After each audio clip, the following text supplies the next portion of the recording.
Amis potiers, bonjour. C'est une nouvelle vidéo consacrée à la technique de la céramique. Pas de tournage aujourd'hui et je suis en compagnie de Sandrine. Sandrine. On la voit pas mais elle va apparaître bientôt parce qu'on va essayer de faire une leçon sur comment aiguiser les outils de tournassage. Voilà, on va regarder pour tous ces différents outils de tournassage. Qu'est-ce qu'on peut faire et surtout avec quel outil. Bon, alors tout le monde ne disposant pas d'un backstand chez lui, moi j'ai choisi de vous présenter un petit outil comme ça, chic et pas cher. Ça fonctionne très bien. Il faut mettre à vitesse rapide et je vous montre les différentes petites meules qu'on peut adapter. Donc la première, c'est une meule un peu pour le ponçage. C'est-à-dire que cette petite meule-là, c'est un caoutchouc, vous voyez. Et sur le caoutchouc, il y a un petit cylindre qui vient se mettre. On défait cette partie-là. Tu vois Sandrine, là, il y a une petite vis, tu la défais, ça dessert. Donc on peut tirer et mettre des grains différents. Donc moi, je conseille le grain 240. Donc on va voir, ça fonctionne bien. On va faire un petit essai avec. Après, peut-être que le mieux de tout, ça serait ça. C'est quoi? Une petite... un autre grain? Oui, c'est un grain peut-être plus fin, mais c'est pas marqué grain là. C'est une pierre, tu vois. C'est une pierre, mais ça serait peut-être un peu du 400 ou du 320, que ça m'étonnerait pas. Et puis dans les lots d'outils à pas cher pour les outils de ce genre, hein, bon, généralement on cite la marque de Dremel, hein, qui est très connue, mais des marques comme celle-ci, ça marche aussi, et c'est 10 fois moins cher. Il y a des grains encore plus fins, on peut peut-être les utiliser en finition. Alors maintenant, il y a un truc très important. Regarde Sandrine, c'est l'angle. Donc si vous avez un petit étau, bah, vous coincez votre outil et vous relevez l'angle. Clac, ça c'est 45 degrés. À 45 degrés, vous prenez pas trop de risques. Et tu peux aller, Sandrine, aussi jusqu'à 30 degrés. Okay. Voilà, mais pas au-dessus comme ça. Hein. Ça serait pas bon. Ça peut faire le biseau du. Ouais, tu vois, ça va, on va poncer ici à plat et ça va faire un petit chanfrein à 45. Okay. Maintenant, pour voir est-ce que l'outil il est coupant, bah, il faut passer sa main dessus et puis voir si la peau est un petit peu agressée, tu vois. Si ça passe et que c'est tout rond, facilement, bah, on peut dire que l'outil est désaffûté. Il est émoussé. Alors, vous savez que ce qui désaffûte les outils, c'est le fait de tournasser quand la terre est trop sèche. Ça, c'est une horreur. Hein. Il n'y a aucun outil qui peut résister à ça. Il y a plusieurs types de métaux. Hein. Ça, ce sont acier trempé. Ça, je sais pas, c'est un outil du commerce. C'est un acier assez dur, là, cette marque-là. Ça, bah, c'est des outils assez ordinaires. C'est pas un acier très fort. Malheureusement, on aura droit probablement à l'aiguiser 2 fois, peut-être 3, mais pas plus. Après, il y aura plus de métal. Le plus dur, c'est ça, c'est de l'inox, mais comme tout, en plus celui-là, il est spécial pour la terre sèche, hein, quand on n'a pas pu faire le boulot avant. Des outils à chattering, bah, c'est bien aussi, il faut qu'ils soient souples, ceux-là, hein, pour faire le chattering, tu vois. Et on en a fait cet après-midi. Et il faut aussi qu'il y ait un petit peu coupant. Voilà, un petit biseau. Alors, on fait la démo. Je me mets là, t'en feras un après. Okay. On met en marche, on se met droit. Et il faut toujours faire des gestes de droite à gauche, sans arrêt. Il faut jamais rester immobile. Donc, en fait, c'est tout le temps comme ça. Si on reste immobile, on va faire des creux. Et ça va être un désastre après pour faire les parties plates. Donc, on se met droit. Ça peut faire des petites étincelles.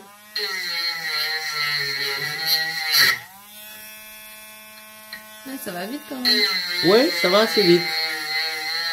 Mais c'est pas fait encore. Alors il faut aussi se déplacer sur la pièce, mais aussi par rapport à l'outil. Parce que si tu restes statique sur l'outil, il va très vite s'user aussi. Ouais, s'user. Donc ça fait 2 choses à gérer. Alors je prends, à mon sens, le plus efficace, tu vois, celui-là. on desserre, on resserre, on met en marche. Je crois qu'il fait plus d'étincelles celui-là, donc il est plus agressif.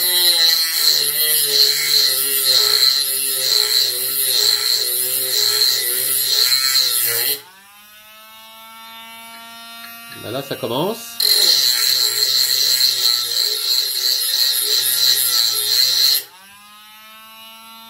Et là, pour moi, c'est bon. Alors, on peut pas toujours mettre... tu feras l'autre face tout à l'heure. Okay. Je le mets de côté. On peut pas toujours facilement les fixer, hein, surtout ceux-là.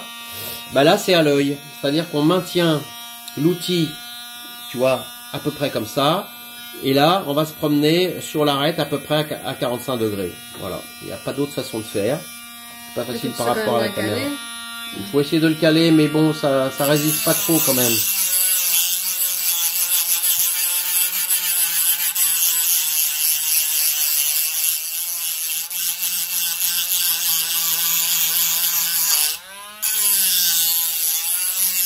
Alors on voit l'outil qui se met à briller, hein, on voit le passage quand même de la meule assez facilement. Donc là pour moi c'est encore pas assez.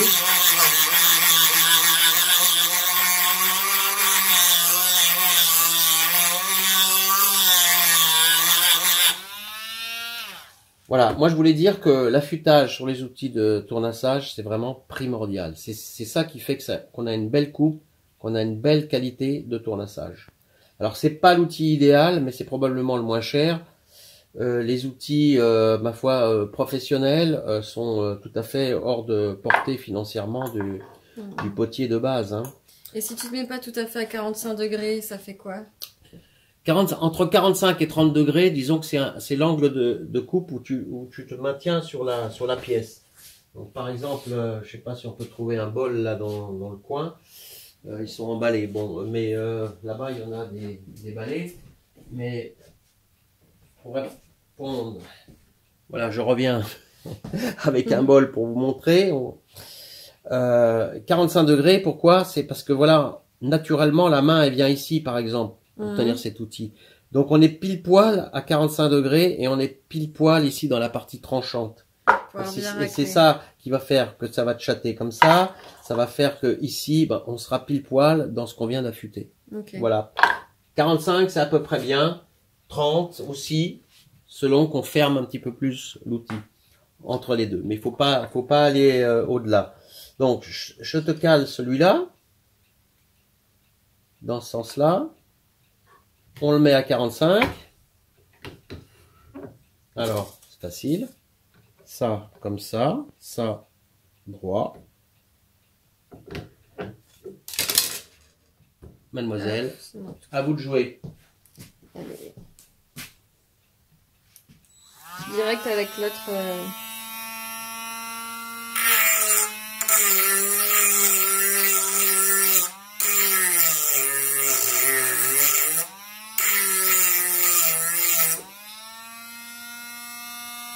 Là, ça a l'air... Tu commences à sentir l'arête? Ouais, j'aurais dû toucher avant de commencer, ah oui. En fait. Attends. Encore un peu. C'est pas mal. Le bout me semble bien.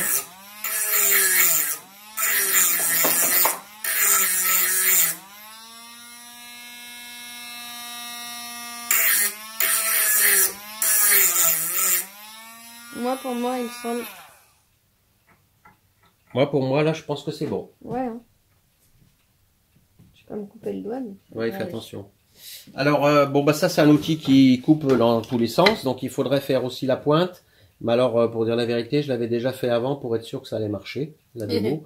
Donc, il est bon. Et on trouve des outils comme ça aussi dans le commerce. Celui-là, il est neuf. Mais il est sincèrement pas très coupant. Hein. Donc, un petit coup comme ça, là. Refaire une arête bien vive. Je pense que ça aurait du sens. Mais, Sandrine, regarde.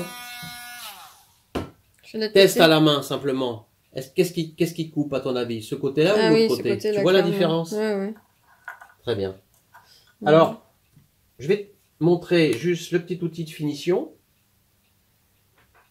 Alors, c'est une couleur verte, là. Il n'y avait pas marqué le grammage. Tu vois? Ouais, ça passe partout, ça. C'est un peu asiatique, hein, comme outil. Mais je sais plus où je l'avais trouvé. On le trouve en ligne quelque part. Je reprends l'outil qu'on a fait là. Bah, c'est vrai qu'il commence quand même à bien couper. Je vais le remettre là. Je le remets avec l'angle. Tac. Tac. Et je passe le grain vert. Si ça marche, ça va se mettre à briller. Alors, Tu vois là, il est un petit peu terne parce que... C'est juste du poli en fait là. Ouais, ça serait Ok. plus du polissage, donc de la finition. Ça va pas. C'est mal fixé, ça danse trop. Donc ça va nous emmener. C'est pas bon. Donc je recommence. C'est bien mieux, hein. Je sais pas qu'est-ce qui est déformé là, c'est pas terrible. Ouais, ça a bougé. Ouais, quand ça vibre, les étaux, ils ont du mal à serrer. Hop. Je pense que l'outil est... Je le remets. Je trouve qu'il a du mal à tourner droit. Ah, mais non. Ça y est. C'était un peu dévissé. Alors là, ça doit aller mieux. Ouais. Oui.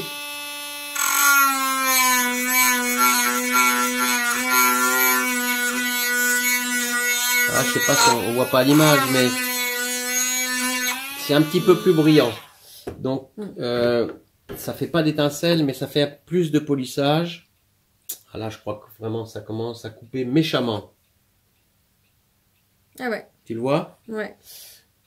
Bon, vous voyez, on s'en sort bien. Un outil à, je sais pas, c'est 40 €. À batterie, les batteries qui tiennent super longtemps. Une meule comme ça, c'est vendu avec des sets d'outils. Plus la deuxième, pareil, qui est dans le set. On sent à la main que celle-là, elle est beaucoup plus fine que celle-là. Donc, jamais utiliser celle-là en premier. Voilà. Allez, Sandrine, c'est vraiment de vérité. Est-ce que tu as bien fait cet affûtage? Tu penses que oui? Bah oui, je pense que oui. Bon, Regarde, ça alors, va bien. qu'est-ce que tu nous fais là? Tu marques? Je marque les stries pour le pied. Ok.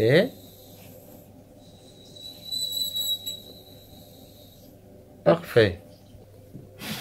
Allez, ça tourne. Donc là, tu nous fais voir ton affûtage. Est-ce qu'il va marcher Suspense. le lendemain? Bon, tu fais des copeaux. Ouais. Il est bien bloqué. La pièce aussi. Tu descends. Donc là, c'est quoi l'intérieur? Je fais l'intérieur du pied là. Et là, donc je fais ce côté-là et maintenant on va voir l'autre côté. L'extérieur là. L'extérieur du pied. Tu as le droit à combien? Tu descends de combien à peu près? Un demi-centimètre. Bon, bah écoute, je crois que pour la démo c'est bon, C'est hein. très bien. On a vu, voilà, ça y est, le pied Ouais, apparaît. Donc bravo pour l'utilisation de la petite meule. Ce qui marche très bien. Voilà, si on disait au revoir Sandrine, hein. À bientôt pour de nouvelles aventures céramiques. T'as envie de dire À ça, bientôt, toi aussi? absolument. À bientôt pour des nouvelles aventures céramiques. Allez, bye bye.